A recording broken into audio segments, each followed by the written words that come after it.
Testosterone, যে জিনিসটা একজন মেলের খুব প্রয়োজন, আর যে জিনিসটা ছাড়া তোমাকে কেউ মেল বলবেই না, ওইটা হচ্ছে টেস্টোস্টেরন। অনেক ডাক্তাররা বলে যে টেস্টোস্টেরন না থাকলে শরীরে মানে শরীরে এত প্রবলেম হয় না, বাট আমি লিখে দিতেছি টেস্টোস্টেরন যদি একজন পুরুষের শরীরে না থাকে তাহলে ও অল টাইম ফ্রাস্ট্রেটেড থাকবে, অল টাইম ওর দুশ্চিন্তাগ্রস্ত থাকবে, অল টাইম ও কোনো কাজের দিকে ফোকাস দিতে পারবে না, সিদ্ধান্তহীনতা থাকবে। আমি এটা মাস্ট লিখে দেবো। কিন্তু এই টেস্টোস্টেরন বাড়ানো আসলে 5টা অস্ত্র, এগুলো আসলে কী কী আমি আজকে বলবো। ফ্রিতে দিতেছি, নোট করে নিলে ভালো হবে। সূর্যের আলো, প্রাকৃতিক ভিটামিন ডি। আমি এখন এটা সাজেস্ট করবো না যে ফার্মেসিতে গিয়ে ভিটামিন ডি খাও। আমি এটা সাজেস্ট করবো সকাল 6টা 7টা 20 মিনিট ছাদে যাও, বা যেখানে সূর্যের আলো আছে ওখানে যাও। চশমা পরে যাও না ভাই, চশমা খুলে যাও।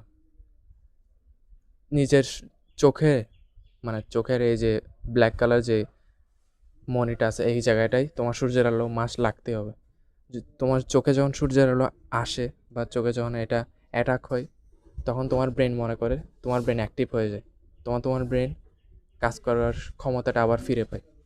তোমার ব্রেন সঙ্গে সঙ্গে অ্যাক্টিভ হয়ে যাবে, আর তোমার ফোকাসও আস্তে আস্তে বাড়বে। আর বডিতে যখন ভিটামিন ডি থাকে তখন টেস্টোস্টেরন অটোমেটিক 30 থেকে 40% বুস্ট হয়। ঠান্ডা পানির অভ্যাস, সেকেন্ড যেটা বলছি এটা ঠান্ডা পানির অভ্যাস। প্রত্যেক দিন ঘুম থেকে ওটা মাস্ট 30 সেকেন্ড ঠান্ডা পানিতে মুখ, বুক, পারলে একটা কোল্ড শাওয়ার নিয়ে নাও।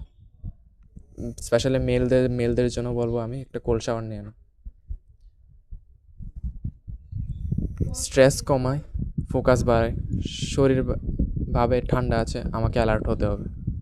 হ্যাঁ হ্যাঁ, যখন তুমি কোল্ড শাওয়ার নাও তখন তোমার বডির যে রক্ত সঞ্চালন এটা আস্তে আস্তে স্লো হয়ে যায়, সরি একটু ফাস্ট হয়ে যায়, যার কারণে তোমার মাইন্ড অ্যাক্টিভ হয়ে যায় আর তোমার ফোকাস বাড়ে। আর আর তৃতীয় যেটা হচ্ছে মেডিটেশন। একটা খালি জায়গায় বসো যেখানে কোনো আওয়াজ নেই, প্রাকৃতিক আওয়াজ বা কোনো নয়েজ ক্যান্সেলিং কোনো হেডফোন ইউজ করতে পারো তুমি, বা তুলা ইউজ করতে পারো যদি টাকা পয়সা না। ওইটা নাও, দেন মেডিটেশন করো। 10 মিনিট দিয়ে শুরু করো, 10 মিনিট, দেন আর পরের দিন 20 মিনিট, 30 মিনিট, 40 মিনিট, এভাবে করে তুমি প্রতিদিন মেডিটেশন করো। আমি একদম 100% গ্যারান্টি দেবো তোমার মাইন্ড আগের থেকে অনেক বেশি শার্প হয়ে যাবে। তাহলে 5 নম্বর যেটা, প্রোটিন ফ্যাট। প্রোটিন টেস্টোস্টেরন বুস্টের জন্য অনেক বেশি ইম্পর্টেন্ট, আর চিনি তো একদমই না। প্রথম, প্রোটিন, হাই প্রোটিন ফুড খাইতে হবে। দ্বিতীয়, চিনি টোটালি অ্যাভয়েড করতে হবে। ডিম, দুধ, বাদাম, মাছ, তুমি জানো প্রোটিন, গুগলে সার্চ দিলে আসবে প্রোটিন জাতীয় খাবার কি, এগুলো নিয়মিত খাও। দেন চিনি টোটালি খাওয়া যাবে না। চিনি যত বেশি অ্যাভয়েড করতে পারবে তোমার টেস্টোস্টেরন তত বেশি ইনক্রিজ হবে, কারণ চিনিতে থাকে এস্ট্রোজেন, ফিমেল হরমোন, যেটা শরীরের জন্য কোনো মতে ভালো না।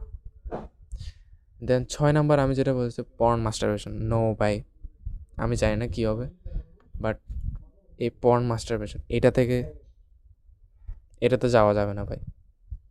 তুমি যদি একজন মেল হয়ে থাকো, তুমি যদি একজন পুরুষ হয়ে থাকো, আজকে থেকে কোনো no masturbation, no porn, only focus on proper strategy.